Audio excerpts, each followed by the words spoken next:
Yeah, under cemetery, I just need number one full project. What is it called?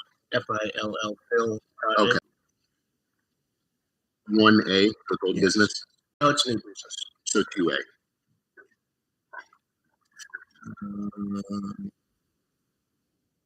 Yes.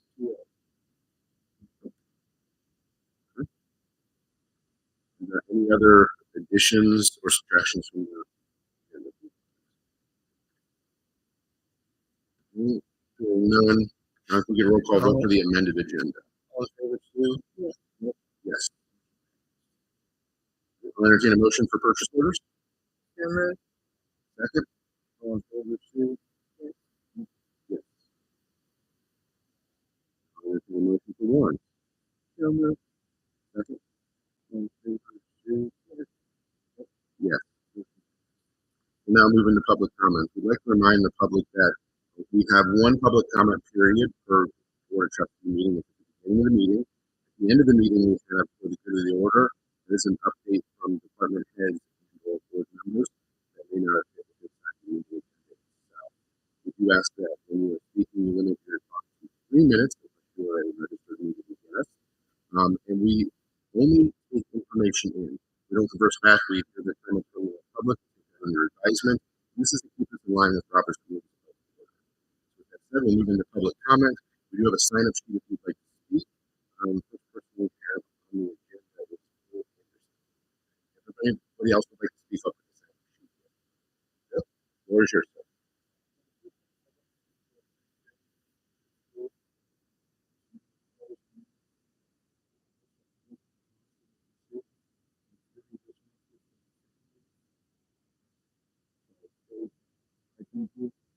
Secondly, I'd like to see the budget fiscal for last year and the budget for this year posted on the public webpage so all the residents can see where we're at. And thirdly, what's happening with Joe's probably new.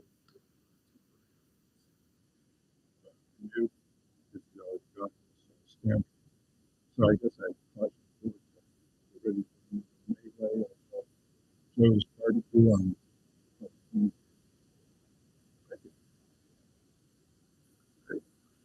Any other public comments today? All right. Hearing none, we'll move into safety concerns. Are there any safety concerns the board should be made aware of?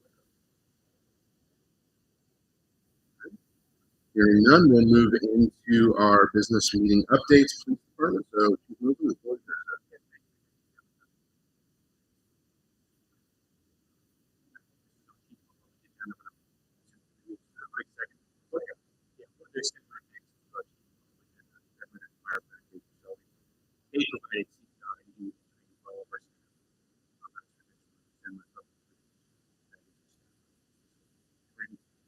Last week, my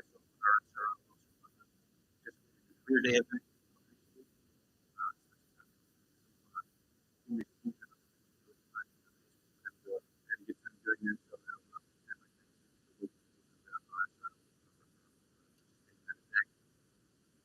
One of the right now,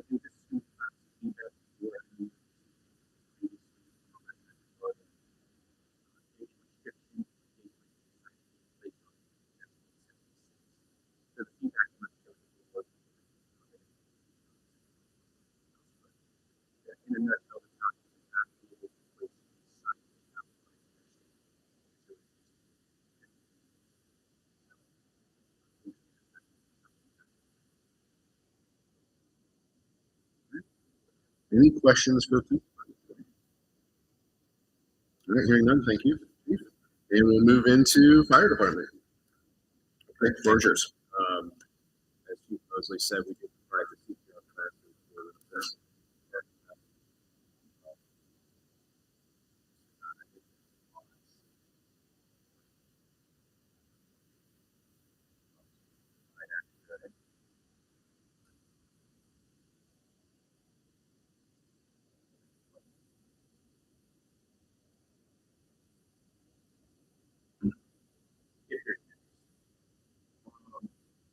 two members completed fire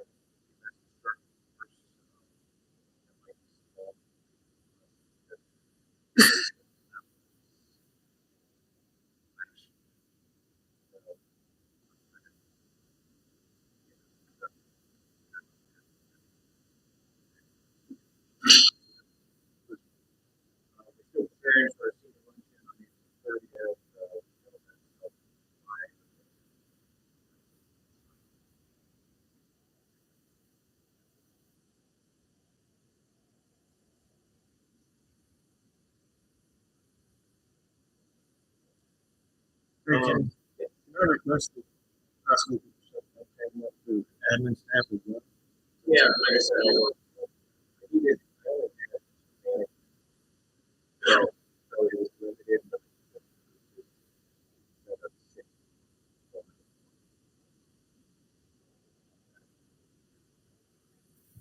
So, but we'll have those now. Will you guys be able to run the training?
So yeah, that was money that we set aside for his prior. Yeah, it's gonna be a couple of years, so that money was set aside, and you spent that money to, this groups. So, I think that's a good spot. It's the time. How much do we pay to reimburse for monthly?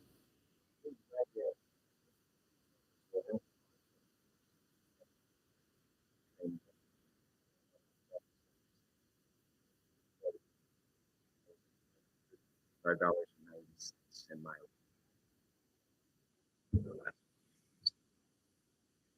It goes heavier and it goes.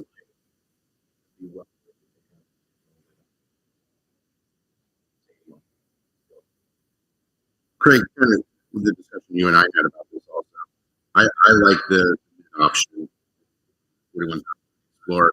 Because while it's used for training, it has also used for secondary use. So that we have a spot, yeah, we have a secondary use.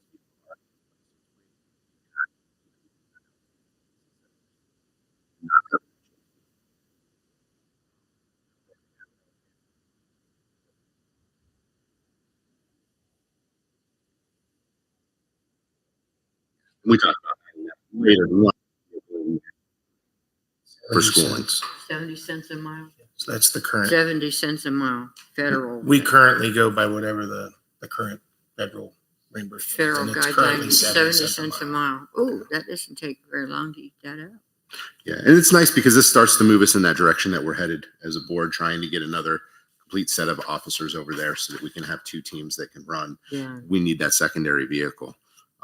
With the M&I fund, that's within that range of that, correct, John? Yes. Thank you.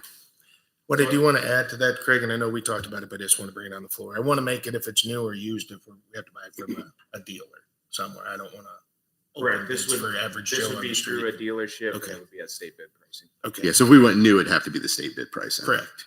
But if we bought it used, I want to make sure it's bought from a dealer, not from someone on the street. Yeah. Okay. And I get concerned with used though too, because then we already got miles on it. We got wear and tear already. How much time are we going to get out of that vehicle? What's your recommendation? So my recommendation is to go back to the not to exceed the 41,000 that was set aside, and then I go out and get a vehicle. Going with the new used or new vehicle? Yeah, so I have one picked out, an Explorer, white Explorer, but I just don't have the quote. Right. Which is fine. We can do it not to exceed. But I just want to make sure we're going with the Explorer. That's what I would recommend, and that would give me another 10 years on a vehicle. We should be pretty good at that for a while. And that's not going to the fire training guys, right? You're gonna No, I would push put that in another the vehicle fleet and down. push my used vehicles Okay. down. I don't think the new kid gets the new vehicle. That He makes gets the sense. used one. Yeah.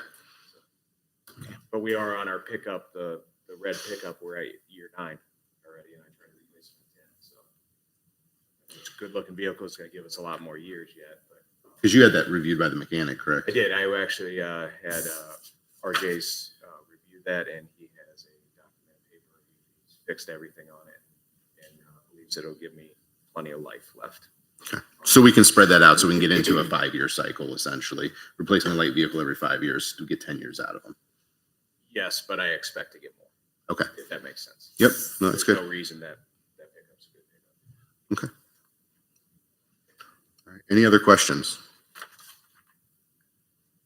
All right. Hearing none, I'll entertain a motion for a approval to purchase a light duty vehicle not to exceed $41,000 for the fire department. Second. Right. Oh, I'm sorry. I do the motion, you do the And second. I'll second. And John, that would just be state bid because it's new. All in favor, Sue, Yes. Nick, Yes. motion passed. That's all I have. Thank you. All right. Moving to administration. Holly, floor is yours. So we're in the process of getting quotes for new siding on the town hall garage shed back here. We will use the NOPEC grant funds for that. We discussed it in a previous meeting there. The siding is pretty rough shape. There's some missing pieces, some cracks in it. So we'll go ahead and get it to match this building and use those grant funds to pay for it. We had a meeting yesterday's to continue discussions about the McGuire Park opening. So Parks and Roads met, just trying to lay out a timeline, working with Dave to plan out all the things that we need to get done for the opening. One of the things that I want to mention to the board is, as you guys know, Dave and his crew are very busy. And especially with McGuire Park coming, I think it's probably safe to say we all have some growing concern about how we will continue to maintain the parks when roads has so many different priorities. Priorities for them are the roads. So I think we need to start to discuss how we're going to handle this moving forward, especially with as large of a park as McGuire Park. So I'm going to talk, in a minute here about where we are hiring some seasonal staff and additional staff. But as we continue to add road miles, there continues to be more work for roads. So at some point, we just need to talk about how we want to continue to maintain this. Do we need to hire somebody in some capacity that's dedicated to parks maintenance? And maybe floats over to roads or something of that nature. But I think we're getting to a point where roads are pulled in multiple directions, and we have to decide if parks is going to be a priority, how we want to make sure we have somebody dedicated to maintain that. As far as new business, public hearing's been scheduled on 3/18 at 5:45 p.m. here at the town hall for proposed text amendment changes pertaining to accessory building spacing requirements. On 3/18, we do have our regularly scheduled 6 o'clock trustee meeting. So just before that, we'll have that public hearing. Preparations begun for safety school for 2025. Safety school dates will be July 30th, 31st, and August 1st. So the team's been meeting and just kind of walking through the plans for that. Job openings posted. So we do have the seasonal maintenance worker for roads and the equipment operator laborer for roads. Our goal is to hire 1 full-time and 2 part-time. So those are currently posted out on Indeed, and today they'll be up on our website. So we'll move through that process. As we've been talking about Brimfest and other things, I did want to talk to you guys about the plans for behind the library. So specifically tree removal and cleanup. As we start to look at holding events and different things back there, we have a lot of old trees.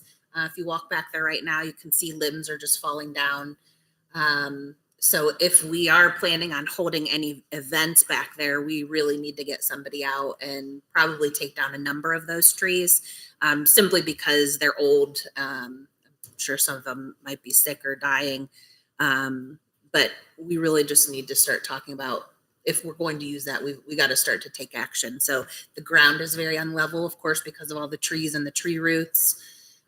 It would make it difficult for us to really hold an event back there right now. I think Cassie had a parks event and they walk through there and you can just see people tripping over the tree roots. So definitely want to talk about next steps for that area so we can make sure that when we do need to use it, it's a safe space. Have we started to entertain price quotes or get an idea of what trees need to be removed? We haven't at all. So my question is more so maybe what are you guys looking for? Or do we want to keep some trees? Do we want to just take down what's sick or dying? Just to get an idea so we can understand the scope when we're getting quotes. I mean, I'm always supportive of keeping as many trees as we can. I hate to cut things down that don't need to come down. I think it just provides a nicer area back there too. What's the opinion from parks? Like, Cassie, what do you think back there? I know we've discussed doing some events where we incorporate multiple properties, like coming from the town hall, walking over to the library. So at least clearing enough trees, maybe assessing the ones that are the least healthy, clearing enough trees and leveling out that ground so that there's no tripping hazards. I thought we were gonna put concrete in. Yeah, we talked about putting like sidewalks for a walking path of some sort so that we could tie that in. And I don't know if concrete's in the budget this year, John, but if we could at least get the trees and the leveling done and started first to get a clear walking path. I didn't think we wouldn't have to worry about the stumps and all that stuff or the roots when we do that.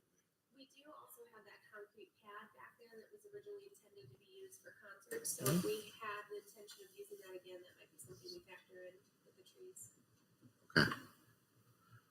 I mean, I guess I would look to you to kind of give the board an update. Hey, these are some of the events that we're considering in these locations, and this is what we would need to make that happen.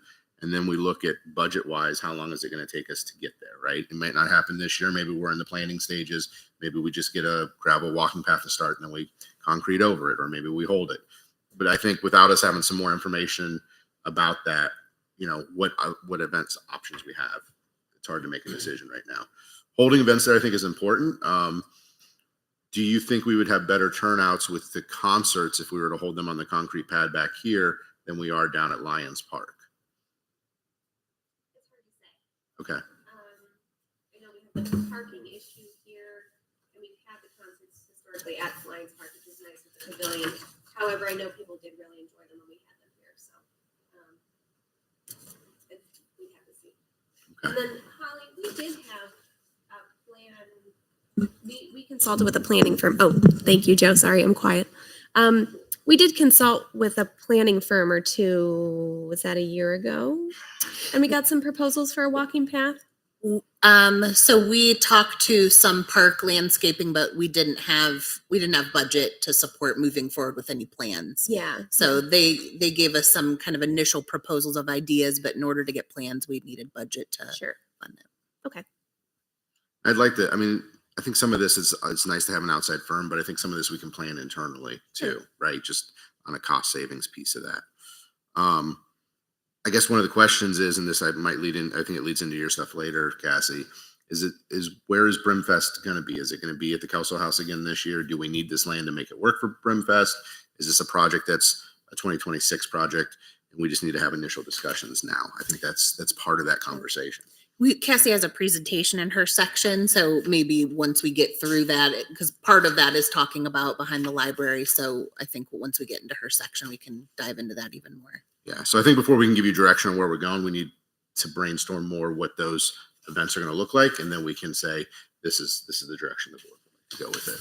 Sure. But maintaining this town center green area, I think, is really important because that was one of the biggest complaints we received when we did the addition of the fire station was we lost part of the town center. This is our way to recuperate that town center. Agreed. Right? Yep. So we just have to figure out what that's going to look like.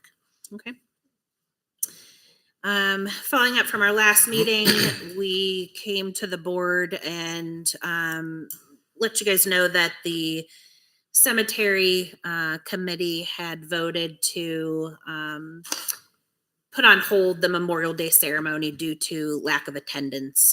So last year, the say the residents that attended the ceremony were there for the people that were holding the ceremony. So for example, we had a choir there, and the majority of the people that were in attendance were family members of the choir or family members of us, the staff. There were only less than a handful of residents that actually attended. There were no veterans that attended. And we have seen that declining year after year to the point of the committee discussed holding optional ways to commemorate our veterans who passed on Memorial Day. So we told the board that the committee had voted to do different social media videos highlighting the flowers that we do and walking through the cemetery and showing those graves of the military veterans who passed, and really highlighting it more in a social media way. Because we just don't have people attending the ceremony anymore. So that was not voted on last meeting. So I'm bringing that before you again today. In discussion on that,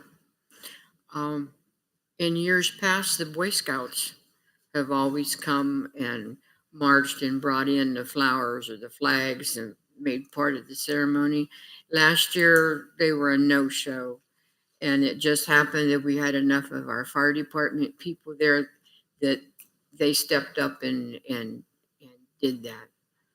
And I don't know, I thought, just thinking about brainstorming here, that perhaps they always have that great big parade down at Suffield.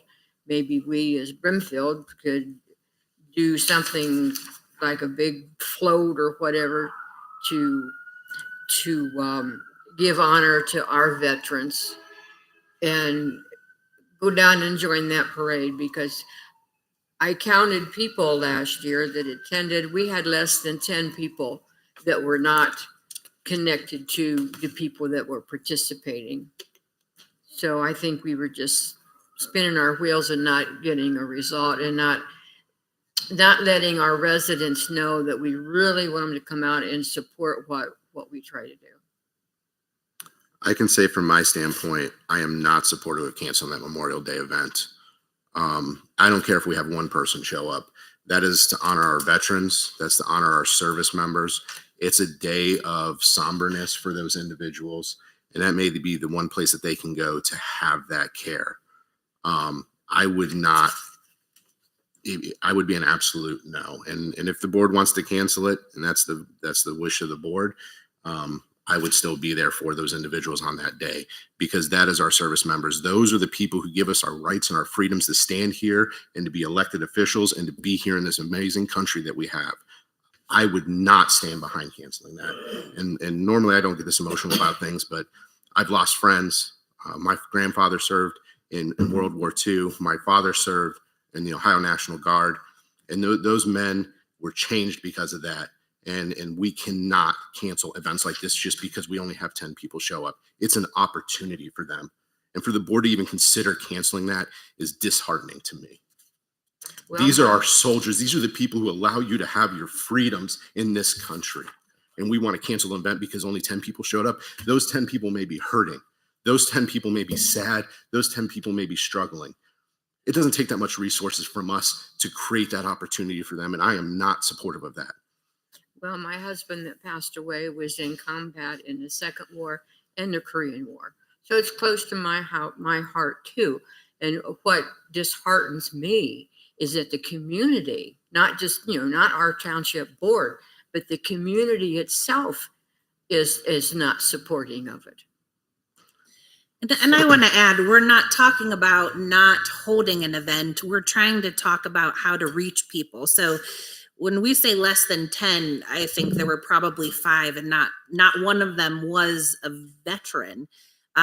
So it's not that we're not trying to celebrate the day and those who passed and the military veterans. It's a matter of people aren't showing up. It's a matter of adjusting to the times. And I just, even for myself, I find my generation doesn't go to cemeteries. I think that there is a change in the generations. And if people aren't showing up, we have to change and look at how do we reach people in different ways to make sure that we are commemorating these holidays. So it's not a matter of us not commemorating those who served and who have passed.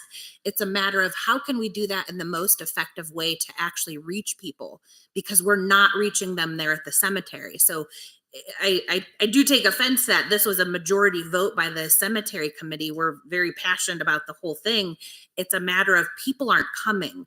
There are lots of ceremonies around. There are different options. We're just adjusting to lack of attendance. And to add to that too, what we were doing was we weren't canceling it. We were just looking for a different option of how to celebrate it. Because the current option that we have does not work for the people of the town because nobody comes. So we were thinking of a different way that we could celebrate that. So I don't want it to come across as that the board of the cemetery board was trying to cancel the Memorial Day service. That was not it. We were looking for a different way to celebrate it because the current way doesn't seem to entice anybody to come out. So Then expand reach and range, but I don't think you get rid of the core piece where it's a chance for people to come together, to hear words from a local preacher, to have that chance to network. Maybe nobody showed up this year, but maybe next year they do. Maybe a service member didn't show up, that their family member did. And this is where they find that peace. That's where they get that reset. You know, all too often in this country, we're worried about Memorial Day being hot dogs, burgers, beers, and partying. When this is a somber day, it's a day to recognize those individuals.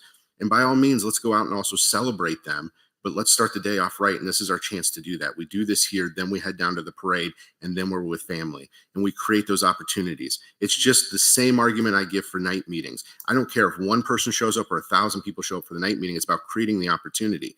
That's what this opportunity is over there. There may be that one person hurting, and it's their chance to attend. I love the idea of expanding reach and range. Let's add some memorial video to that so that we can reach more people. But please don't cancel that core piece. Well, my opinion right now is Mr. Kosinski is not here today. I don't want to take a vote today without him being able to give us his opinion, because this is a very important issue for the township as a whole. So I would suggest, my opinion, we've had a good discussion and we know what we think. And I would like to wait till when's Mike coming back? He'll be back the next meeting. He'll be back for the next meeting. This won't be until the end of May. So we have like 10 weeks, and we can certainly pull something together in that time. That's my opinion. So you want to table it? I move that we table this. I'll second to table it. All in favor, Sue? Yes. Nick? Yes. Motion passed. Okay, that's all I have. All right. Thank you for the update. We'll move on to zoning and economic development. Mike Ladd, the floor is yours, sir. Thanks. Permit fees to date are $12,397.80. I've got a couple updates. Mediation for 2369 Talmadge was on January 5th. Property owner will need to clean up debris and trailers and move them to the rear. The owner is also seeking a variance for a couple trailers in front of the yard area. That is on the next Board of Zoning Appeals meeting. And our next mediation is today at 1:00, and Sue Fields will be attending with me. Woolen Engineering crews continue construction for his new building on Mogador. MetroNet, which approximately has 10 to 15 employees, will be the tenant for that new building. Outdoor storage will not be placed in Brimfield at all. Mike has purchased a lot in Talmadge, so there will be some outdoor storage, but it will be on the Talmadge side. And then plans for a second building are approved, and we're currently working on a TIF for this project. You're going to see several TIFs coming through by our next meeting, and for your consideration. We're getting to that point. We just couldn't pull it together for this meeting.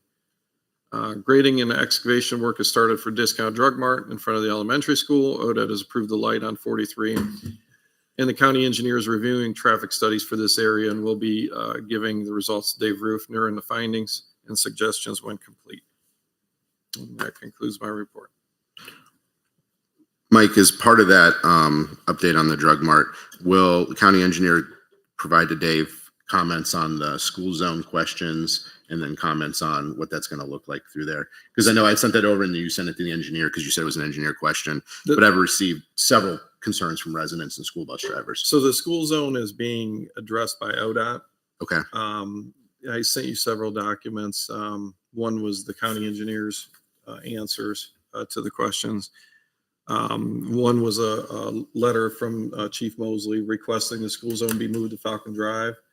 And then thirdly was a letter from the school superintendent requesting school zone be removed off of 43 and on Falcon Drive. Okay. I think but that would be in coordination with the street light being activated, correct? Correct, with the street light. Yep. Okay. Okay, because I just know there was a lot of concerns about making that left-hand turn out of there. And I think that's going to solve the secondary question, Chief, was it was getting difficult to turn out of there. And I know we used to have law enforcement come down traffic control, but it was so dangerous. It was with so much traffic. And why else did we cancel that at one point? That's reaching back before. Was that before you? It's at least 10 years ago. Okay. I think 10 plus years ago. Might have been the staffing was the issue.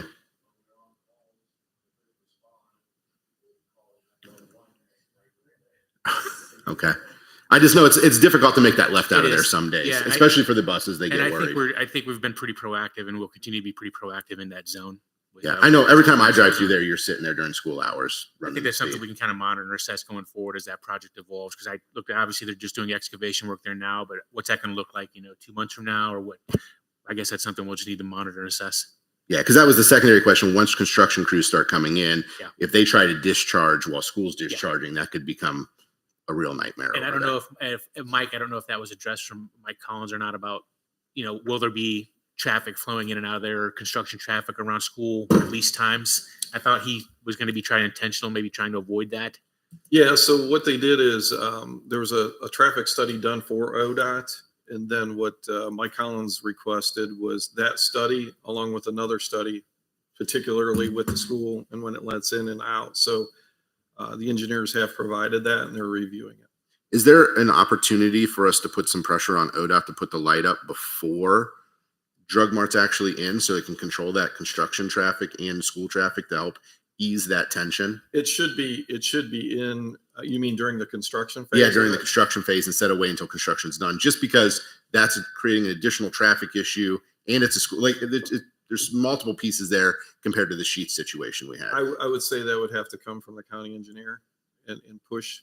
Is that something that we as the board? Request Mike to, well, the road superintendent's Dave, so he would have to tell Mike and say, hey, we want this pressure on this. We want the light up before, and then see where that goes.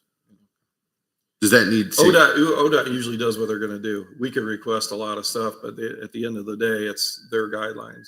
Yeah, I didn't know if it was worth trying to put some pressure up to ODOT to see. I think it would help. Yeah, just because maybe that's going to alleviate some of that concern I earlier. don't think there's any harm in doing that to see what the outcome might be. Sure. I don't know if Dave could let Mike know that or. Yeah, I can let him know. Can you have that conversation? And then Dave, talk to Mike about it and find out if it would be better if he had a motion from the board on it, and then we can add that on the next agenda to make it more official. I mean, if he just needs to hear from you, that's good. But if he wants something official from the board, okay, that would be helpful. I'd appreciate it. All right. Any other questions for zoning? Right. I just want to point out here in the court case today for mediation, in the writing here, it refers to trailers. Well, trailers take into a lot. There's a lot of different kinds of trailers. And I just want people to understand these are horse trailers that you transport horses in. So they're pretty good size. So that's all. Okay. All right. Anything else under zoning? All right. Mike Ladd, thank you so much for your update. We'll move on to road department. Dave, floor is yours, sir. Hold on. I'm writing down one more thing. Okay, go ahead. Sorry about that one. I just want to make sure I talk to Mike about the right thing. So. All right. Nope. Okay. Just let the board know we've been working on dump trucks after we finally get a break where we can keep making sure things are up to snuff, ready for the next snowstorm.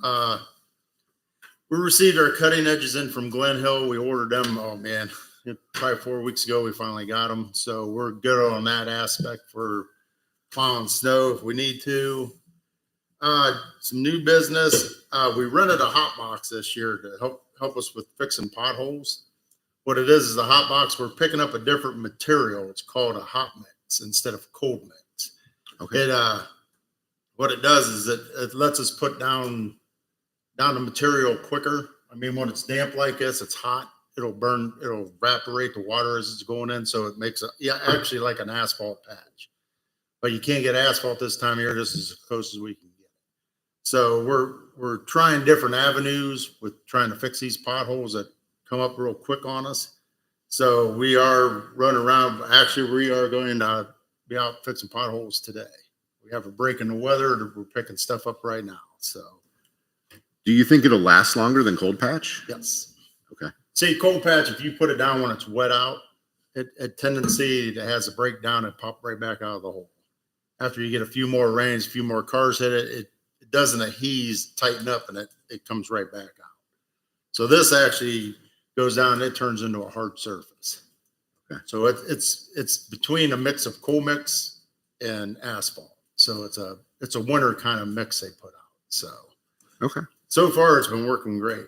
I mean, of what we did, mind you, we've only put some of it out since Monday, but we tried Where did you put it out? I just like to drive by and see it. through Beechcrest, Lament, Cherrywood, all that. Okay. Arcadia. Let's see. Oh, we fixed some road signs that were all knocked down from I guess people sliding off the road. So just to let the board know, we have all of our salt in for the season and the public. We have 400 ton left. So that's got to make it through the rest of the season. So we are evaluating per storm. If mains will get hit pretty surely where they're opened up all the way, allotments again, maybe intersections, or we may do a half trinkle down the middle of the roads to open up at least a little bit. But it just depends on what the weather is going to bring to us is how we're going to put the salt down. But mains, I'm hoping to get through where I have the mains where we open them completely and don't have to go to hills, curves, and intersections. But I've called around. You can't really get salt if you're out of contract. Okay. Yeah, so they're finishing up the contracts first.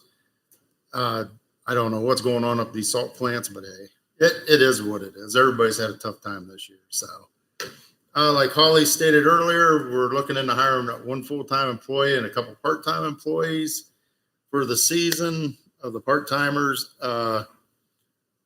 Also to let you know, I guess not to let you know, but I forgot where the heck I was at. But anyway, we'll skip ahead anyway. I need board approval. We're getting a lot of things brought to us now for fiber optic with this new thing going on where everybody's supposed to get high-speed internet and stuff. But what I need the board's approval for is to have the Portage County engineers do the permitting process for fiber optic work in Brimfield Township. What it is they're sending us some stuff, and I don't even understand what they're sending, where the engineers have done this for Nelson Township, a few other townships. What they'll do is the stuff just goes directly to them, and then they'll do the permitting of like if they go down Malloy Road, they'll get the permitting straightened out for us, get them the proper paperwork, us the proper paperwork to take care of the jobs. So Would we lose out on our permit fees for this, or would they just be directing them to they're come just to us? going to do the guidance of it. We will still collect our fees, Okay. but it's just one of them. They'll do the guidance and make sure that people get the proper permits, the proper information and all that stuff. Is it costing us anything to have the engineers do it? Okay. So they're just making sure they have the right packet of paperwork. They're still submitting the right paperwork to you. Right. For whatever permits we may Well, this need. way, when they send these plans over with this weird writing and stuff on them, the engineers already have a plan in effect of how this is working, this fiber optic stuff. Okay. So this way they can make sure everything's the proper coming to us. They're So- probably just trying to make sure that the paperwork's done correctly instead of it coming back from a township road superintendent that doesn't do it every day and then they have to fix it anyway. So it's probably saving them time by doing it. Well, I just want to make sure we're not missing out on our fees. a and lot, our way the thing to is, a capture. lot of it, by my understanding, with talking with Mike Collins and stuff, a lot of it's going to be on your main roads like Talmadge, stuff like that, which is off our beaten path anyway. It's mainly wherever level 3 kind of conduit is and stuff like that is where they're looking at bringing a lot of the stuff. But no, yeah, it's one of them that it'd help us out tremendously because, like I said, I got a couple of different ones that sent me things, and half the stuff they put on initials and stuff, I have no clue what it is. So I have to call the county anyway to figure out what they're talking about. So it's just going to streamline the process for you. Yes. And this way, they'll send all the information right to them, kind of like any of our other big projects. We send it to the county, they do the approval of it, they do all the pretty much like the legwork for it, and then they come back with their recommendation and that kind of stuff. Okay. I'll entertain a motion to approve Portage County engineers to do our permitting for fiber optic work in Brimfield Township. So moved. I'll second that. John, is there anything else you need from records retention point of view? No, because it all goes to them anyway over there. Okay. All in favor, Sue, Yes. Nick, Yes. motion passed. And that concludes my report. All right. Any questions for road department?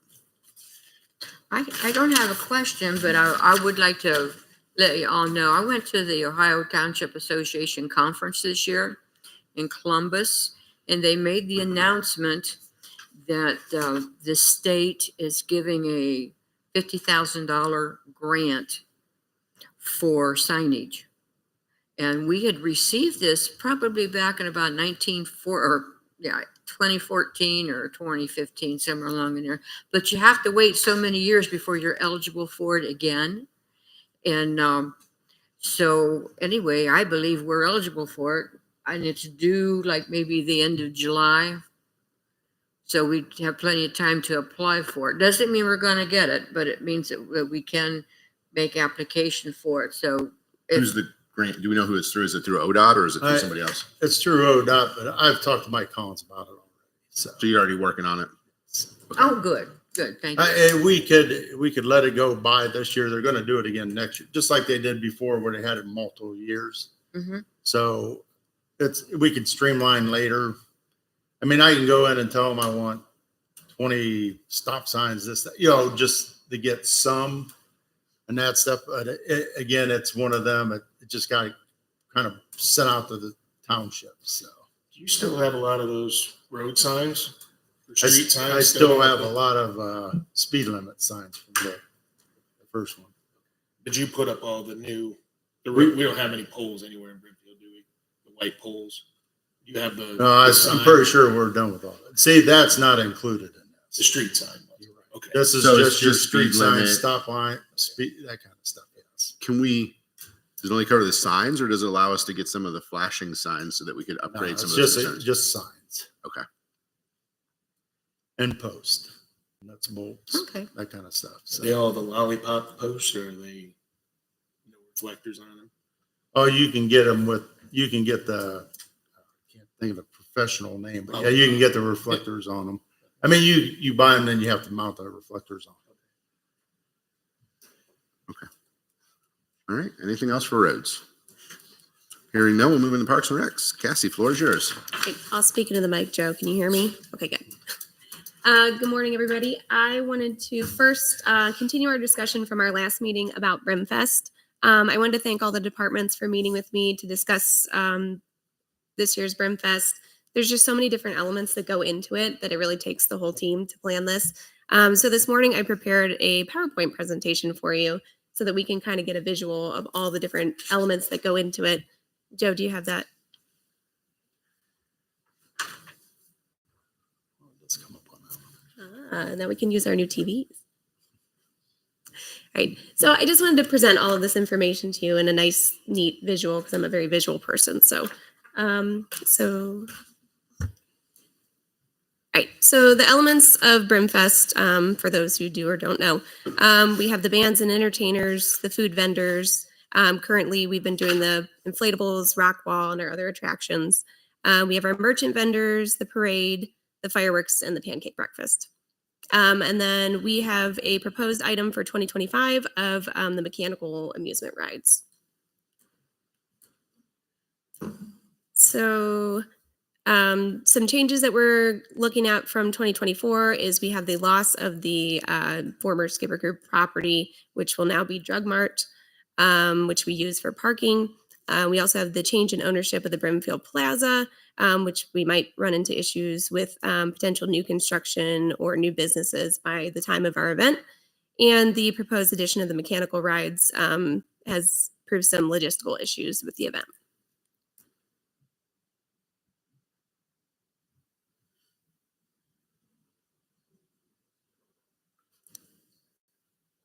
I need a clicker.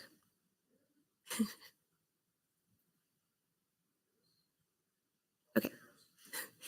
So I've been doing some research about available parking in the area that we've been planning to have Brimfest in the town center. Some available spaces that we have are, and these are approximate number of spaces. Brimfield Elementary, we have about 80 spaces there that's available to us. Victory Baptist Church, I spoke with the pastor. He said that we'd be able to use the spaces. We have about 40 there. The Historical Society, I spoke with them. They said they'd be comfortable saying that we have about 10 spaces that they recommend that we use for accessible parking. And then I spoke with Faith United Methodist Church, and they said they have about 80 spaces that they would be allowing us to use. But they did advise that we would have a shuttle for that prop if we were having people park there, just because of the location at the corner of Talmadge and 43 to prevent people from crossing that area.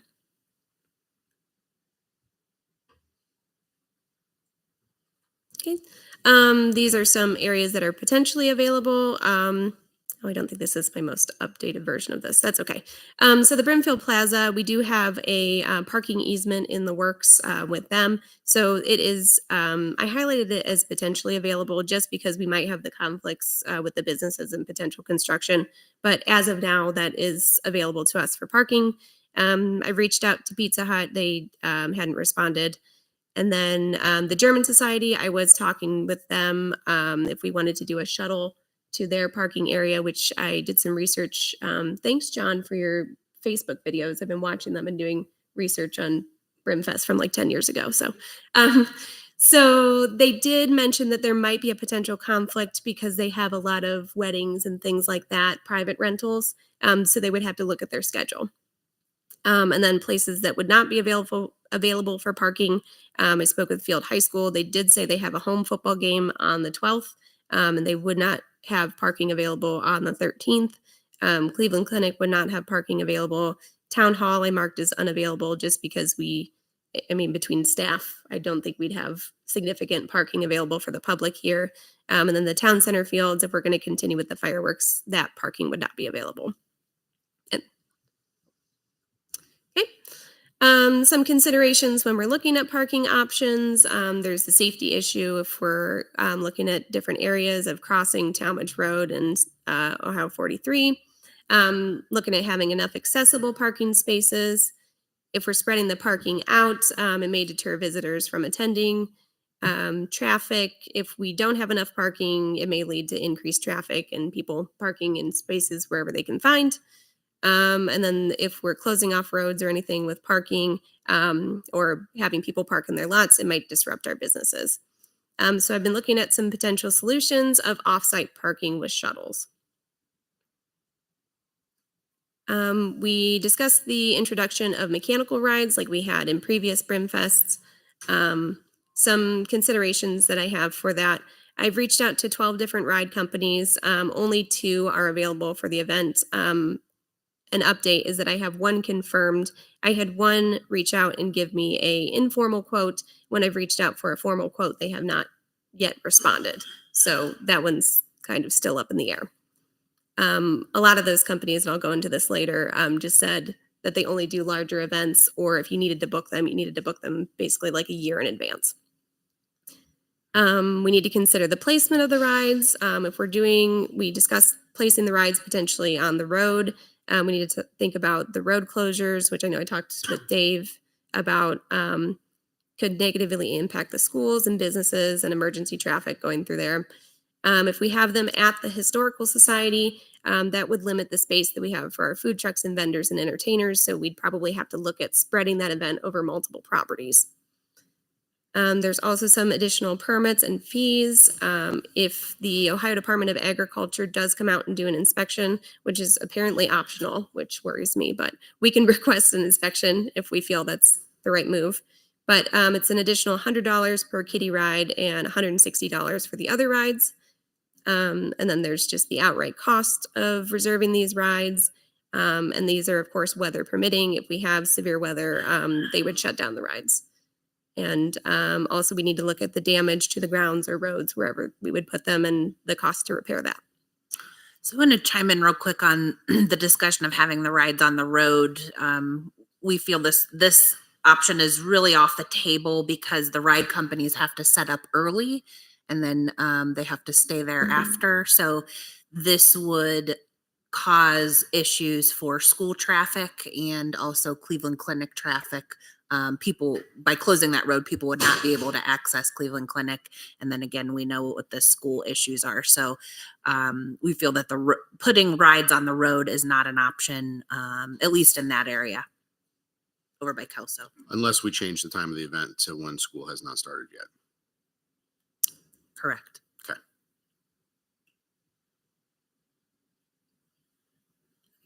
The two companies that I was able to get ride proposals from, the first one, I was able to get a proposal, and we can interchange these rides if we want to, but if we were looking at a carousel, a fun slide, the pirate ship ride, and a small kids airplane ride, if we're including the event staffing and overnight accommodation, since this is a 2-day event, and the generators, we would be looking at a total of $41,191.87.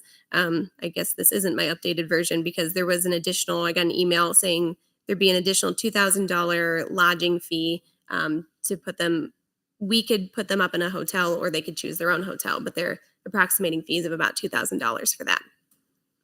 And the second company, like I said, they gave me an informal quote of $5,000 per ride, and I'm sure that doesn't include additional fees. I'm still awaiting a formal quote from them.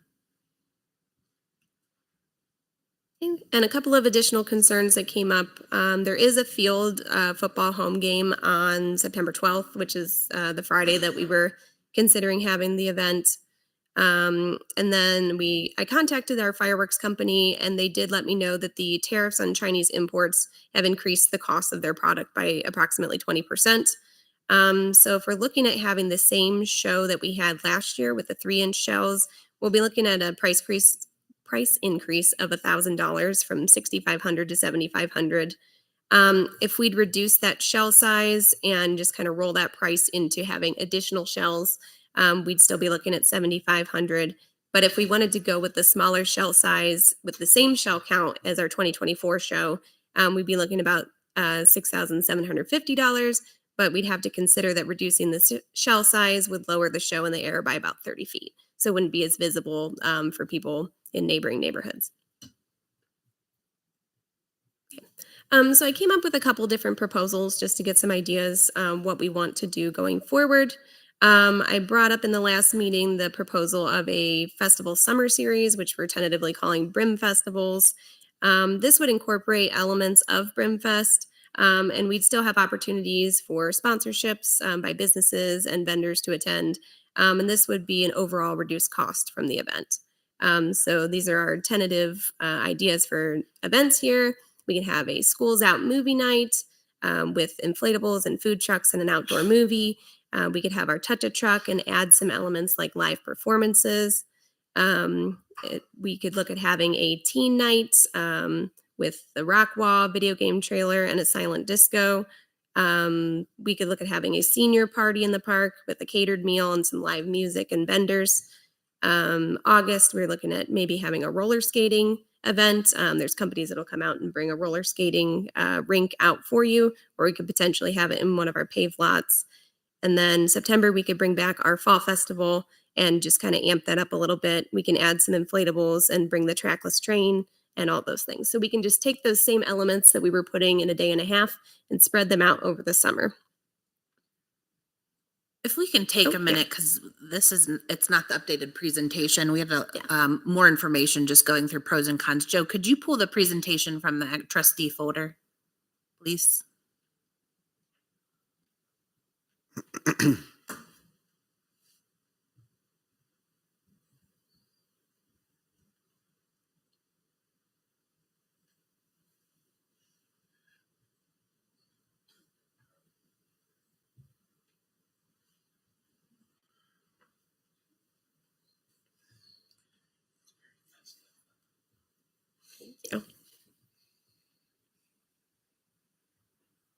It's Brim Festive.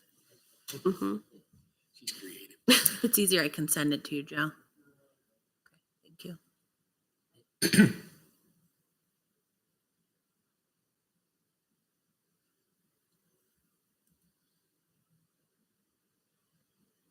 Yeah, I apologize. I think the one that I uploaded was not the updated one. And you're on slide 10, Joe.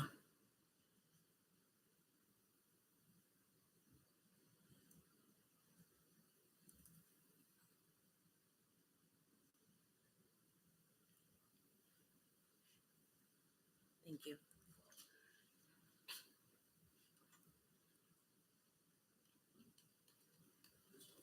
You got it. Okay. So, oh yeah, I forgot we added more to this. So, some pros of having this are, of course, like I said, it incorporates the different elements of Brimfest, but it also is targeted to different demographics. So, like, for example, I have a 3-year-old. So there's some of these that I would bring him to, but I'm definitely not bringing him to a movie night because he would not sit through it. So it'd be nice to be able to bookmark some of those events that are, geared towards my family life and other people's. And then there's more opportunities for residents to attend and participate. If you're out of town on Brimfest weekend, you can't come. So if we have multiple events, you can come to 1 or 2 or all of them. And this spreads our budget over multiple events, and we have a potential lowering of the cost of these. And then we have the flexibility to adjust with weather events. So some of these, like our movie night, could get rescheduled. That's not a big deal. We wouldn't be out all of the money that we'd be spending on Brimfest if we had one weather event. And then cons for this would be it is a new event structure and it's non-traditional. So it'd be, you have to build on an event for a couple of years to get everybody on board, just like previous people have done with Brimfest. So just, pivoting to that new structure might be a little difficult. My second proposal would be to move the event to Lions Park. I was just assessing our park properties and if there was another location that could potentially work for this. So the pros of this would be all the elements would be on a single property owned by the township.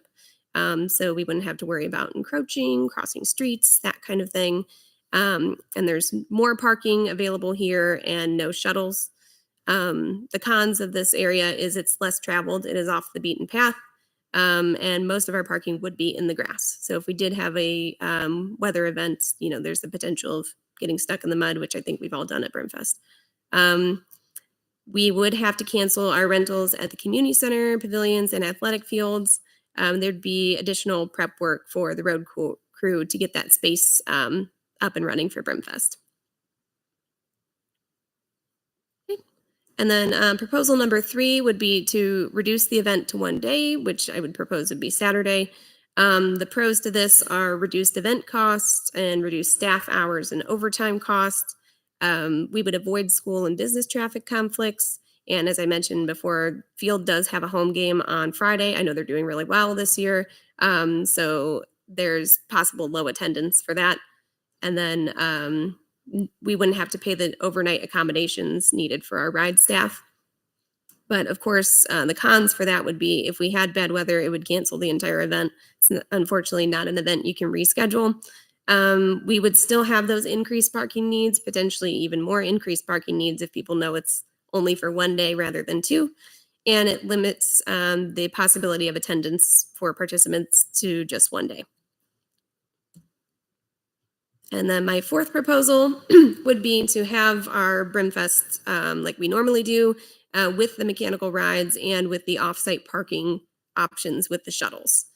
The pros is that we can continue operating how we have been with the additional nostalgia factor, getting back to the Brimfest that everybody loved in the past, and the potential increased attendance due to the rides, and we can offset some of our costs with ride ticket and wristband sales. Some cons for that would be the cost of the shuttles if we weren't able to find free shuttles, and the shuttle wait time, depending on how many shuttles we have. If we are far away, it may take a while for those to come back and forth. Even if we did have shuttles, it wouldn't eliminate attendees parking near the venue or walking on or crossing busy streets, which would be a concern for me, especially at nighttime. The event continuity, spreading event across multiple properties would be a concern, just to have the flow of the event. If you have the rides on one side and vendors on the other, the vendors might have decreased sales because people just want to go to the rides. So it's nice to have everything all together. We'd have to look at some additional expenses of site prep. So for clearing trees, upgrading utilities to get everything ready for those rides, and spreading it over the multiple properties. And then our additional expenditures on the rides would limit our total event budget. And then, of course, the weather could shut down the rides. And if that were to happen, we would not receive a refund for that. So what I'm looking for today from the board is a decision on a date for this event so we can proceed in planning. The proposed dates that we had out there were Friday, September 12th and or Saturday, September 13th. We are looking at an event location. We had the options of the Kelso House. I did speak to the Kelso House and they are willing to host the event. And then we have the Town Hall property and Lions Park. And then I'd like a decision if we would like to go forward with our inflatable attractions or if we want to proceed with the mechanical rides. Cassie, looking at the presentation and looking at the options, I have a couple questions, but the first question is going to be related to one of the options was just to do a Saturday event. Mm-hmm. Have some of the ride companies state that they would come out for a one-day event instead of a Friday, Saturday? Yeah. At those price points? The one event the one company that did get back to us could do the one event because they're a party rental company rather than an amusement company. So they have a large staff and a large amount of different rides. So that wouldn't be an issue for them. I'd like to discuss the option of maybe a hybrid approach for 2025 and a transition to 2026. Hybrid approach meaning, could we do nostalgic Brimfest on Friday evening, just with the vendors, the music, the food trailers, and then do the updated Brimfest on Saturday with the rides? So you kind of hybrid it, right? You're not just getting rid of it. You're not just saying all rides or nothing, but we hybrid it.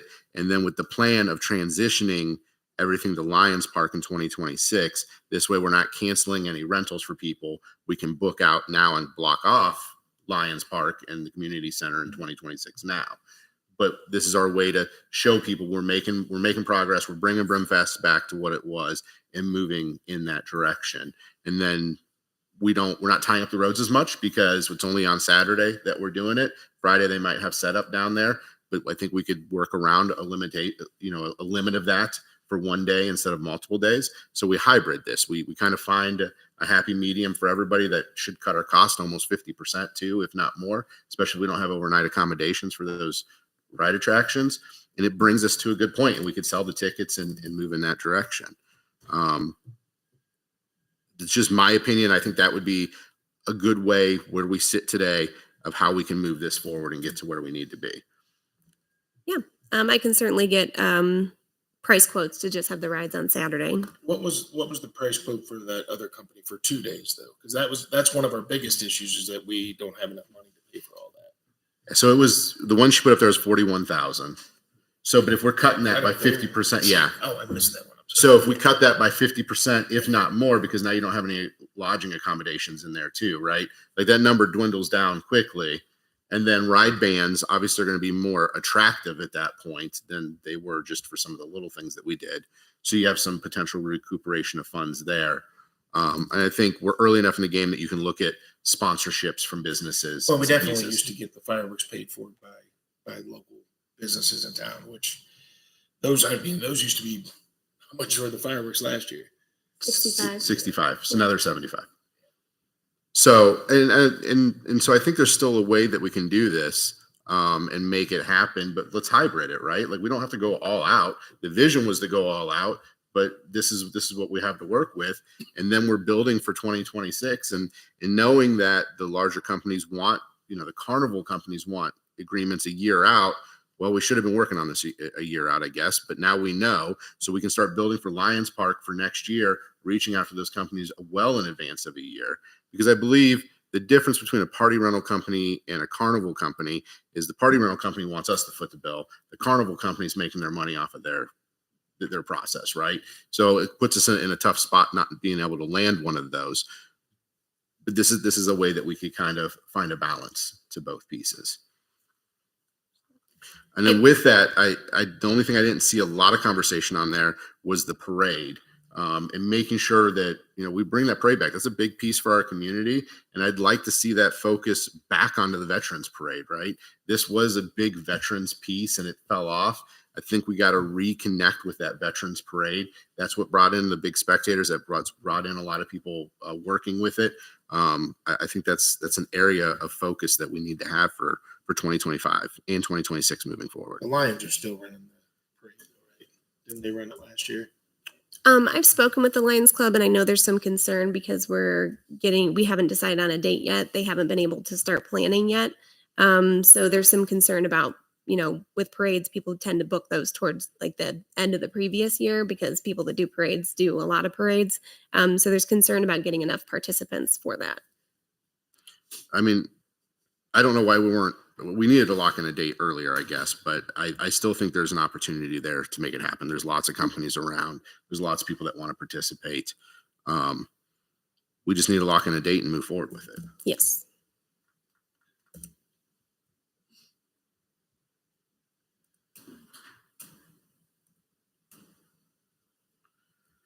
So I thought we had agreed on a date, or were we still waiting to hear from the ride companies? Is that why a date has not been set yet? I believe so, yeah. That's correct. You guys didn't want to vote on a date until we had the ride secured. Okay. John, if we were able to lock in those two dates that Cassie presented financially, if we were able to do 50% of that, right? Like, is this an option? I had a budget of $30,000 out there for the entire thing. And that's about the absolute max that we could have. So, if you only keep it under 30,000, we can do that. If it's in the 50,000, it's going to be a huge problem.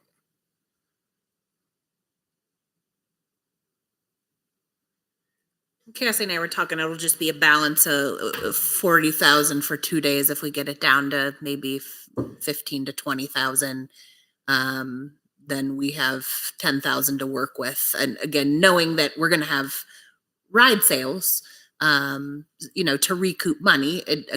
That's kind of that's a difficult thing to project just because whether, if we get a rain day, it'd be just what we had last year. Everything shuts down. So, we'll just have to work with John to try and figure out, how to budget that appropriately with the majority of the budget going to the rides. Again, knowing that we'll have some ticket sales coming in to offset that. Well, I think sponsorships is huge too. I mean, we need to be out beating the path, knocking on doors and working with local businesses. I can tell you the events that I've done outside of the township, within township limits.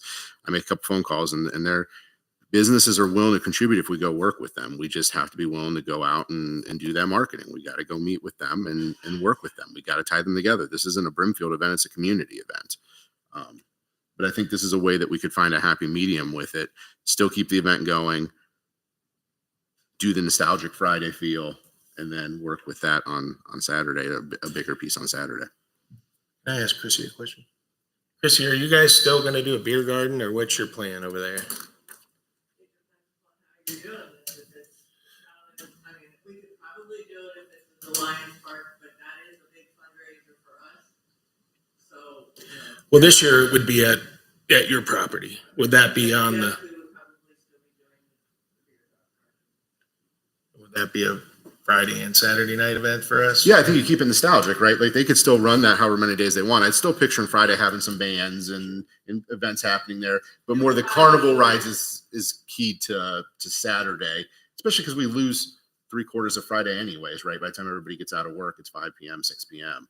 Probably would be easier for us to secure the vendor for our beer if we were doing the 2 days versus the 1 day. Well, and why wouldn't we want to split the bands over 2 days? Because Saturday, you would think everybody would come out. I wouldn't come out for the rides because that wouldn't matter to me, but I'd still come out and listen to a band and have beer. But if there's no band there on Saturday night, I'm not going to just sit in their tent and drink beer, I guess. Yeah, no, I was looking for band. Oh, I thought you were just going to. No, what I meant by nostalgic in the new piece is nostalgic meaning we don't have the rides. Like it's just kind of a community Right, get just together Saturday. piece.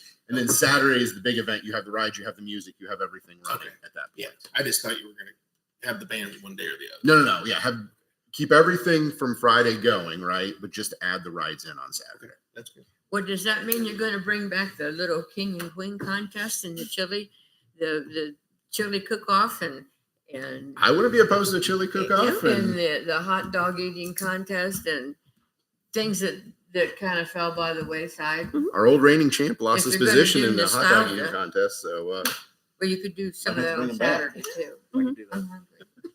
all right, we got our first contest. Greg said he'd do the hot dog eating contest. All right. I want pie. You want pie? No, I want hot dog. All right, we'll do pie for Roy because I remember a Right, blueberry right. incident.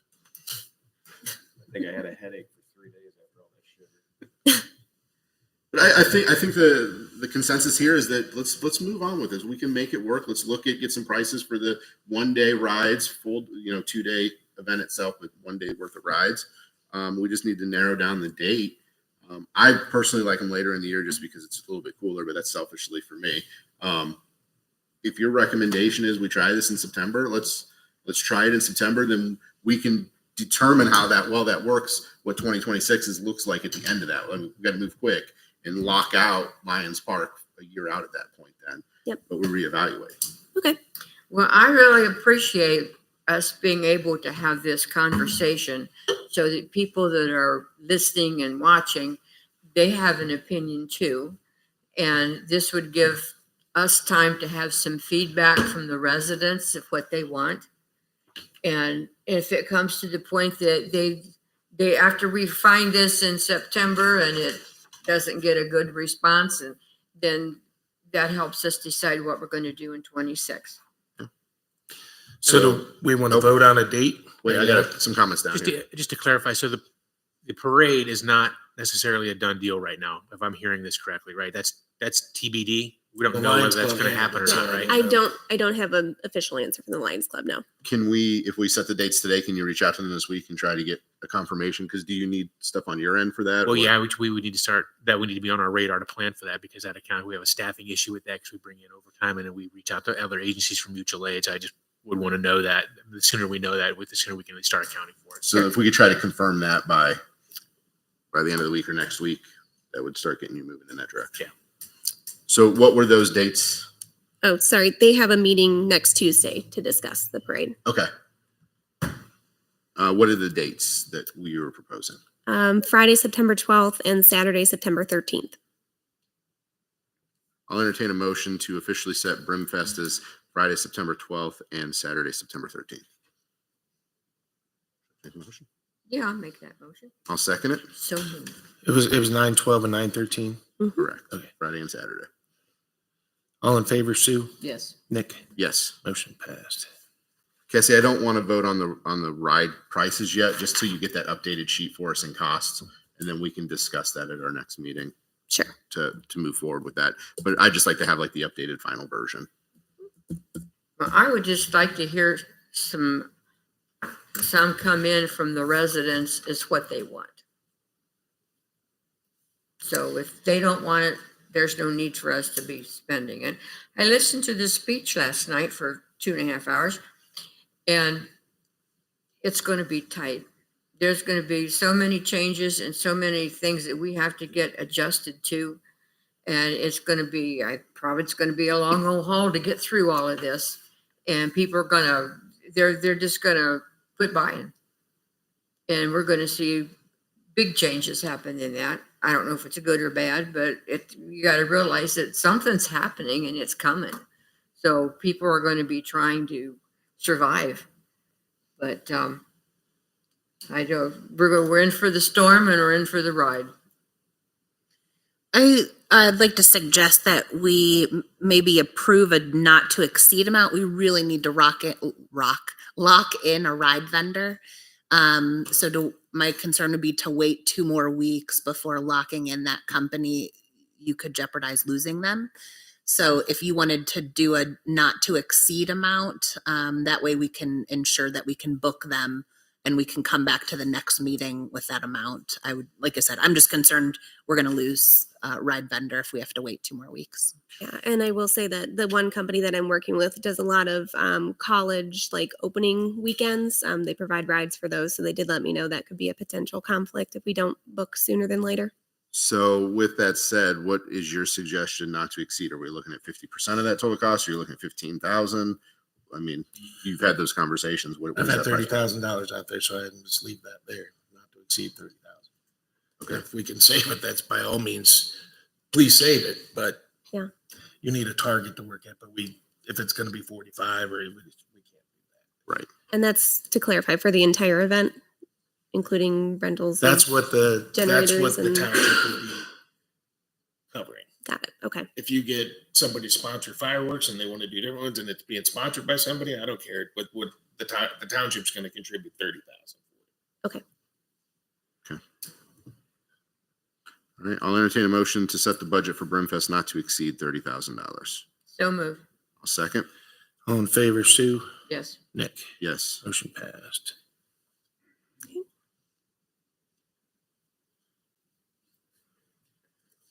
All right. And then do we want, I had on my agenda, do we want to approve the location as well? Yeah, I think we had that discussion. As long as Council House is committed and they're okay with it, we can come back to the board and do road closure pieces if we need to in the future. Sure. So I think the one obstacle, I believe your direction is to do the rides on the road on Saturday. Correct. We'll have to just look into that a little bit more. The potential conflict is the fireworks and the zone that the area that we need to not have anything because of the fireworks. So we'll come back with that, but we'll have to just look at that because that was one of the issues of having the rides on the roads prevents us from having the fireworks on the athletic fields. So that could be a potential. But if we go to conflict. smaller shell size, is that an option? Craig, do you remember? Again, further discussion needs to be had because you have a fallout zone. Right. 70 foot per inch on shell. Okay. That does not take into account for wind factor and safety. So we just have to be careful. Okay. So to be determined. So example, if you put the rides between Falcon Drive and 43, fine. Okay. If you put them between Falcon Drive and Pembroke, if I'm saying that right, then probably have to look. Okay. So it just depends. So let's take a look at Depends that on and get the setup. some maps drawn. Okay. All right. I'll entertain a motion to set Brimfest to be held at the Kelso property for 2025. So moved. Second. All in favor, Sue? Yes. Nick? Yes. Motion passed. Okay, thank you. So my next item is that back in December, Otarma did a parks risk management report on all of our park properties. They identified a few items that could be potential risks. I have made a list of all these items and checklist items that I'd like to get taken care of.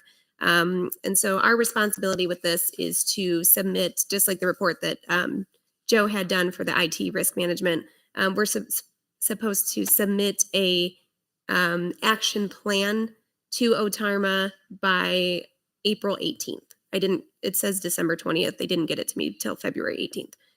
So I'm already working on a couple of those. I know Joe has already handled one of the items for me. So that is in progress. And I will probably be bringing some of those items to discuss with the board in the coming weeks.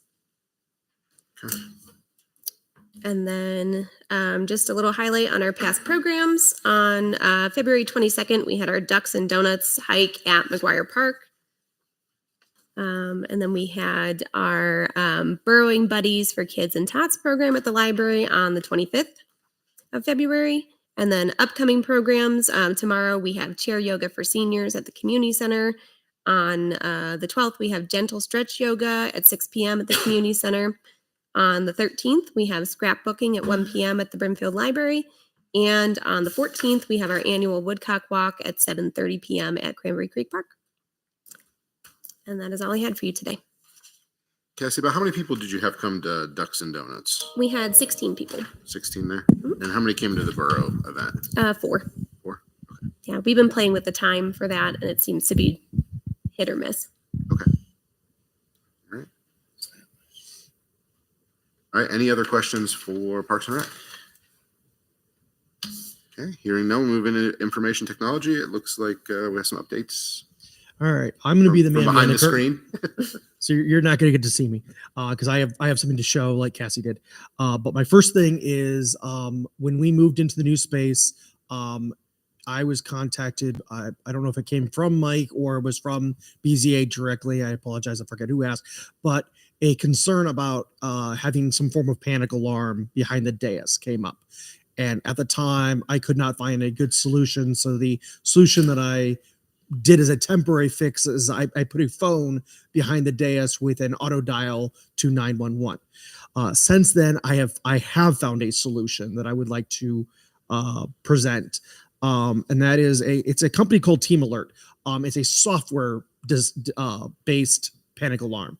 So it would still be a physical button that you'd hit, but instead of triggering an alarm system, it triggers a auto dialer. It's a web based solution. So if someone was to hit the button, it would then call into a dispatch and it would play a text to speech. So it would read a script based on which button was pressed. So we could have it say, panic alarm pressed, Brimfield Town Hall, board meeting room, and then dispatch would then handle that accordingly. In addition, we could have, if we deemed wanted, we could put software buttons on different admin staff's desk or anyone else. So it's a software-based panic alarm system that I think is a reasonable solution to address the needs of, or the concern of, I think it was BZA was worried about, since they're having their meetings in the evening, if someone was to get a little unruly, there isn't a good egress behind the dais if someone was to cause an issue. So what Team Alert would be is it's $15.76 per month for a single station. Additional stations would be $8 a month, and there's a one-time equipment charge of $533. To give you a little bit of a comparison, just having that phone behind the dais is $15 a month. We pay $15 a month for each desk phone in the township. So whether we decide that we want to keep the phone there or not, just to compare to what our current solution is, after the initial install cost, it would be a wash if we were to take the desk phone out from behind the dais. And that would address the concerns from the zoning group of, having some form of panic button. So I wanted to present that to the board of, making you aware that there was a ask of me of having a panic alarm, and if we want to proceed with having a solution, I think this wouldn't be a reasonable expenditure. I have discussed this with our safety, our police. I talked to Chief Mosley and Captain Atkins, what their thoughts were on it, and they feel that's a reasonable thing. Okay. I guess I'll turn it over to Chief Mosley. This technology, would it work well with our dispatch center? Do you see any concerns with it? No issue. Okay. So would that just come out as a general dispatch to law enforcement, or would it drop as a call to law enforcement and fire? Because what I'm picturing is somebody panics because something happened, somebody's having a heart attack or whatever, and they're hitting that button. Yeah. Is it going to dispatch law enforcement and law enforcement shows up, or is it going to dispatch both? That's a joke question. I'm assuming that's just going to go to one particular number, probably to our dispatch. It would go to one particular number. We would control where that goes, whether that would be straight, because I know we use two different dispatch centers for police and fire. So I don't know if we'd want to send that to 911, which would be, I guess, more of a combined alert, but we would have to control what that message plays. The button would play one message. we could theoretically have more than my concern with having more than one button would be is how would they keep track of which one to press? So you can have a different message play for different buttons, but then you'd be asking someone to remember which button to press. I think that would be a mistake. So we would control that internally. My only concern is if it just dropped to law enforcement, send a cruiser over, right? Could take them a minute to get here, whatever that time is, depending where they are. Then we find out it's a medical emergency, delay in time for fire to come. However, I don't want to go to fire first and find out it's an active aggressor and they're walking into it. And Correct. law enforcement's behind. And that's, I guess, in that concern, right now, as I said, there is a phone behind the dais with an auto dial to 911. So they would be able to speak their concern. This button press would not allow them an opportunity to correspond with the dispatcher, but it would be, I guess, easier just to press a button than it is to use a phone if you were dealing with an aggressor. There's a lot of different situations. So I don't want to add to the cost, but maybe we leave the phone and have the button, then you kind of lose that cost savings, but then you have a solution for both.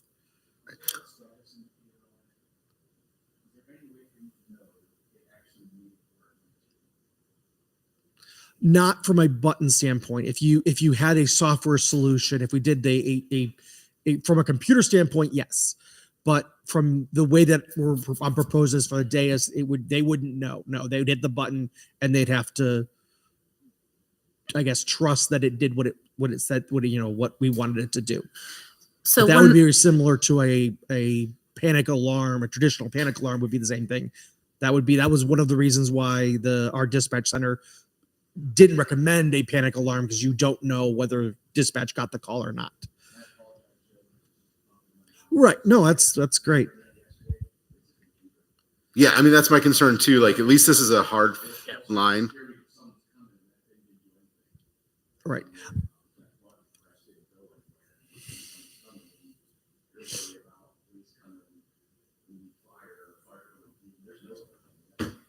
Right. Yeah, I just want to make sure we're truly evaluating this before we move forward with it, that it's a system that's really going to work, because there's a couple levels of failures that could happen there that could be very detrimental. Because, I mean, we're talking about... Okay. Wasn't there one that had two different buttons, like a blue and a red? That would be if you had multiple alerts. Yeah, there is a solution that had two buttons, and you'd have one. How they sell that is a panic alarm versus I just need assistance alarm is how they sell their dual button, urgently I need help, or hey, I just need assistance, or you can make it do two different messages. But yeah, in both cases, if you're not going to put a screen out there, if it's just what I would call it, headless install, you wouldn't know that someone was on their way. I guess then that's a reason to keep the phone. I was just doing this as an informational. I had an ask to me originally when I had the ask, I didn't have a solution. I felt that I wanted to come in front of the board. Now I have a solution that could work, but is it the right solution? I just wanted to discuss it. So most people have phones. So I think if there's a medical emergency, I would think someone would just pick up a phone and dial 911. Like, I mean, looking here at this desk, there's 10, 12 phones. And I think probably most of you have a phone out there. I think the difference in like the emergency of there's a threat of just being able to push a button discreetly, is necessary. Whereas if somebody's having a medical emergency, most everyone in the room has a phone to call 911. Like, I'm not sure if even we need that phone there, because most everybody has a phone.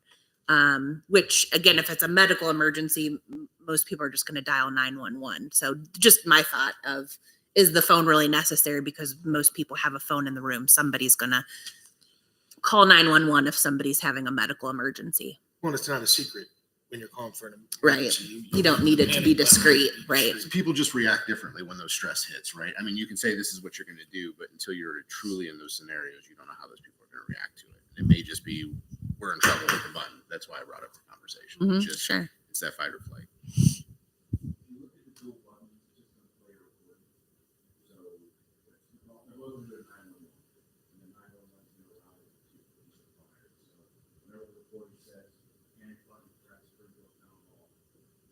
emergency threats or fire threats, especially in the setting. So the two button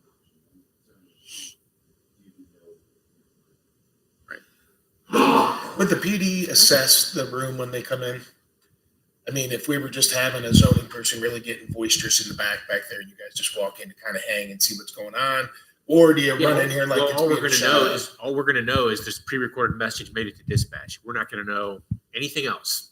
No, I mean, but dispatch- when you walk in the door, wouldn't you kind of? Yeah, but on the way here to the call, traditionally Yeah, we would get lights updates on. from dispatch. Hey, there's a, this is what you're getting. The officer's asking questions, getting that feedback. In this case, you're just gonna get this pre-recorded message. It's gonna say there's an issue. What is the issue? Someone being physically assaulted? Is there someone with a weapon? Is there a threat? Is there just someone being loud? We're not gonna know that until we actually get here and walk in the door and see it. If you're going with strictly just a pre-recorded message notification. But you come with lights blazing at that point, or do you come in silent? Yeah. Well, and I wouldn't want them to make a big scene if it was just one person in the back that was just yelling and screaming. They could just be here to calm the situation versus having to come in here and have. But that's gonna, I guess, it'll need to be in. I would think they would assess that when they got If you're here, pressing so- that button, that shouldn't be just because somebody's being loud at your meeting. No, I'm saying if you had a zoning where you get Yeah. verbal threats from someone in the back of the room. Yeah, but I'm saying something beyond just someone being boisterous. Has someone actually been threatened? Is there some type of threat of violence going on? Right. That's an educational piece on the backside. Right. I'm just thinking of the people that would push the button. The zoning people might just push it. Right.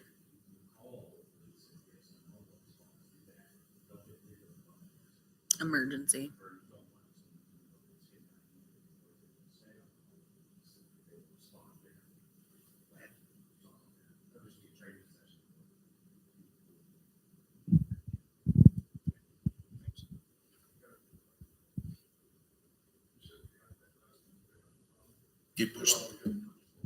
You push the button.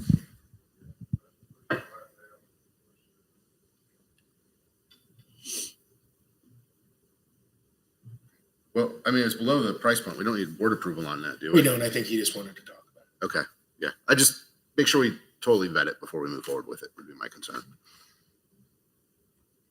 So Joe, you just need to request a purchase order. Okay. All right. So we want to move forward with that then, and then I can get do we want to do a 2-button solution? I don't think the cost was terribly different between a 1 and a 2. That way we have if we did 2, we could have a less urgent option. Why don't we talk through it internally with the chiefs? And then we can come back. Yeah, just work with the chiefs on it and come up with a plan that Yeah. works for them, right? Like work out those scenarios. Okay. Yep. Okay. So the next thing that I'm asking for board approval on is kind of why I'm going to present. So what I'm going to pull up here and show you is the City of Talmadge's website. So the state of Ohio now has a new requirement put onto us and any other public entity, and it's called WCAG 2.2. That stands for Website Content Accessibility Guidelines. So you think about people that may be visually impaired or have other visual issues, being able to see your website. We are going to be required by the end of the year to meet these guidelines. To assist in that, since we're not I'm not a full-time web developer, and when we post content, we're not always able to look at it from someone who may be visually impaired. We don't have all the tools in front of us that a visual impaired person has. I have contacted our web developer, and I've also reached out to other companies. And what I'm proposing is a plugin for a website called Audio Eye. So I'm going to pull up Talmadge's website here.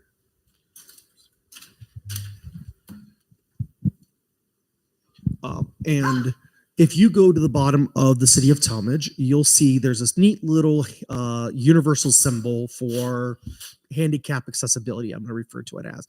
If I click on that, and you notice it says explore your accessibility options. It brings up this it brings up AudioEye, which is an accessibility tool, and I can make my cursor larger. I can focus on a certain part of the website. I can bring up high contrast. Maybe I have some color blindness and I have issues seeing certain colors. I can do a color shift. I can remove any animations. I can dynamically control the text size, spacing, the font. I can bring up a guide and images. In addition, it also turns on plugins. So let's say I was visually impaired and I'm using some form of website reader, whether that's Braille or a text to speech, it automatically tells our website to start sending code to that reader. And again, these guidelines are going to be required by the state. And once someone goes to our website and turns on these features, it places a cookie in their browser. So the next time they go to the website, it automatically turns on those features. So they only have to do it once. And I can kind of, as I said, I can show you things like that. So like, let's say I have special color blindness. I can go through and turn on a different color shift, or I can turn on high contrast mode. I can, change the font of the website dynamically. I can make things a whole lot bigger if I need to. I guess the long and short of it, what it is this particular piece called AudioEye is $3,500 a year. Did you say it was a requirement? It is a requirement that we meet these guidelines. We can either do this type of stuff in-house, or we can go third party. I have looked at several third party solutions. Why I'm recommending AudioEye is because this plugin works directly with our existing website. It is supported. They're a partner of Civic Plus. So because we have a Civic Plus website, using the tool that is designed for their site would remove any incompatibilities. If I chose a different vendor, we may run into some issues with compatibility with our site. And as we post content, would have to double check that it's working with that plugin. This particular product, AudioEye, partners with Civic Plus, so we know it works across the site. It also has the ability, as they add new advancements, it would be included in the tool as they go forward. If we post images, I know Hannah sat in on a conference. We're part of this requirement. Let's say you're visually impaired and you post an image. We would have to create what's called alternate audio, so it would describe the image. This tool does that for us. It's going to use AI. It's going to look at the image and it's going to automatically describe the image to a visually impaired person. So taking that away from us from having to remember, oh crap, I just posted an image. I now have to go in and say, this is a picture of a fire truck with, 3 firefighters in it. Right now, if we post an image based on these new guidelines, we have to remember to describe the image. This tool would do that for us. We could describe it if we wanted to make sure the description is correct, but if we forgot, it would use AI to automatically describe the image for us. So has the state given us a deadline of when this has to be done? It right now it is mostly I'm going to say by the end of the year. Like most, I'm going to pick on things. Originally, the guideline was supposed to take effect last year. With everything going on, they gave us an extra year. But as part of that, the guidelines are actually going to get more stringent by the end of the year. So originally we would have to meet guideline 2.1, and now guideline 2.2 has came out. So everyone's expecting that 2.2 is going to be required by the end of the year. So it's like everything else. They push the timeline back, but now they have a new guideline that may be required by the end of the year. This tool automatically would be upgraded as new guidelines are created. So right now we're only required to meet guideline 2.1, even though 2.2 came out. AudioEye already meets 2.2. And let's say in 6 months they come out with 2.3, AudioEye will automatically upgrade it, and that's included in the cost. I mean, we will always meet any requirement as necessary. Also, if for some reason we get involved in litigation, AudioEye would handle that for us. So let's say someone decides to crawl our website and they find something for whatever reason it does not meet the criteria of the 2.2 guidelines, Audio I would step in and help us with that litigation. So it takes our legal side of someone going out and finding something incompliant on our website, and resolves that for us. Okay. All right. Thank you.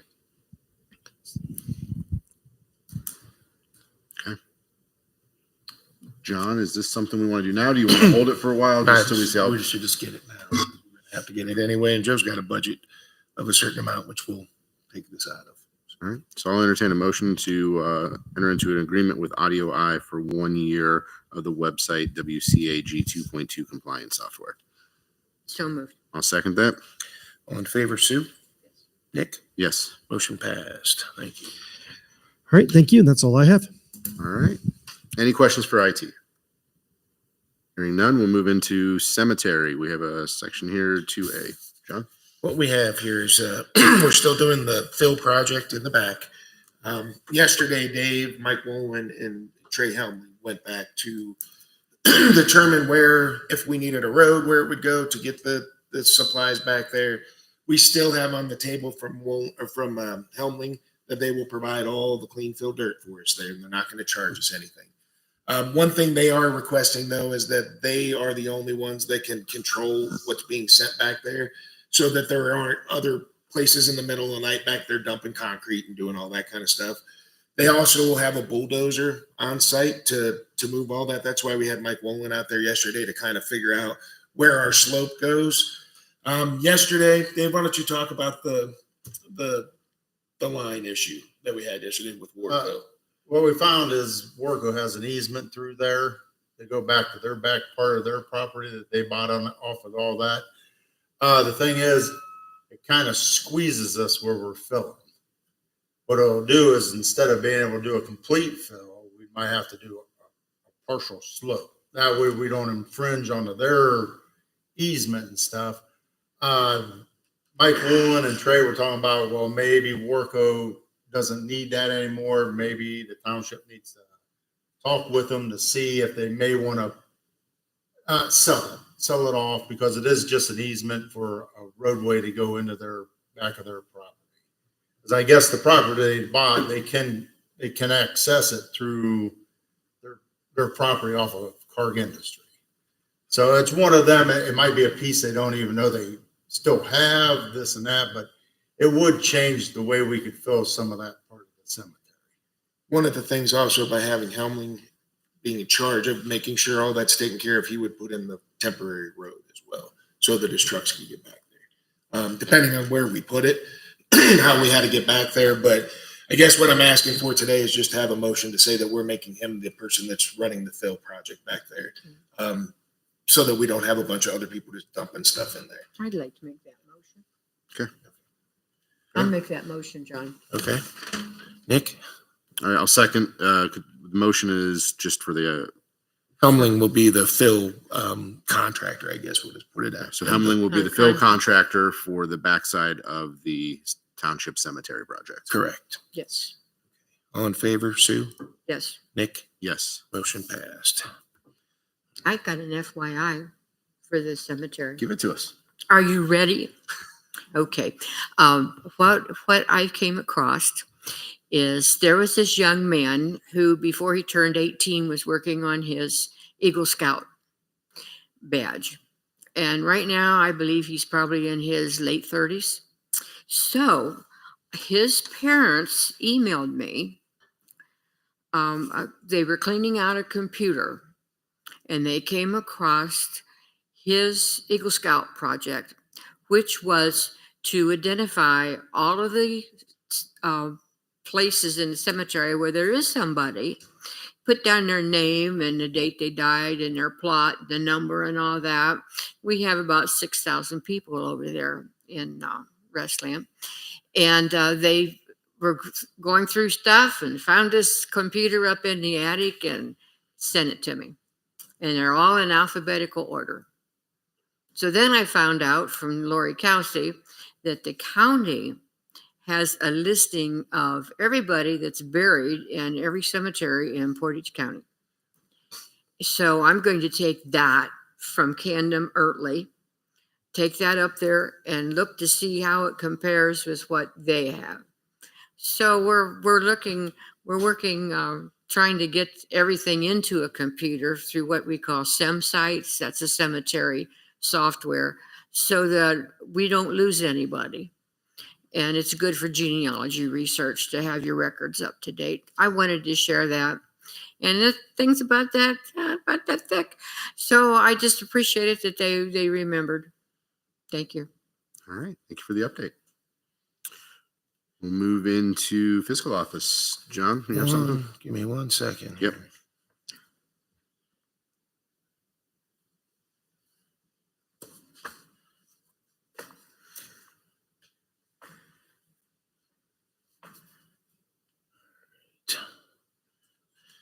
Okay, what you have in front of you is the appropriations for 2025. Last meeting, we approved the budget, so all that got put into the appropriations.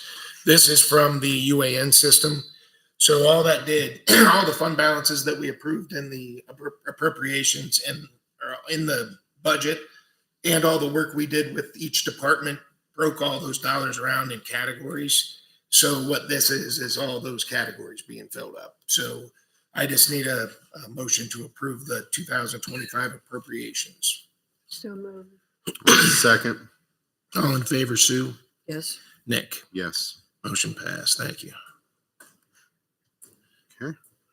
All right. We have an executive session today. John, do you have the executive session form for I me to do. read? There you go. Thank you. All right. On this date, 3/5/2025, trustee Nick Koya moves to convene an executive session pursuant to Ohio Revised Code section 121.22G for the purposes of considering the following matters: compensation of a public employee or official. Who do you need in the meeting? The board and Holly. and chief? So it'll be police chief, Holly, and the board. Okay. I need a second. Second. All in favor, Sue? Aye. Yes. Nick? Yes. Motion passed. At this point, we are going to adjourn to executive session at 9:50 a.m. Perfect.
All right, back in executive session.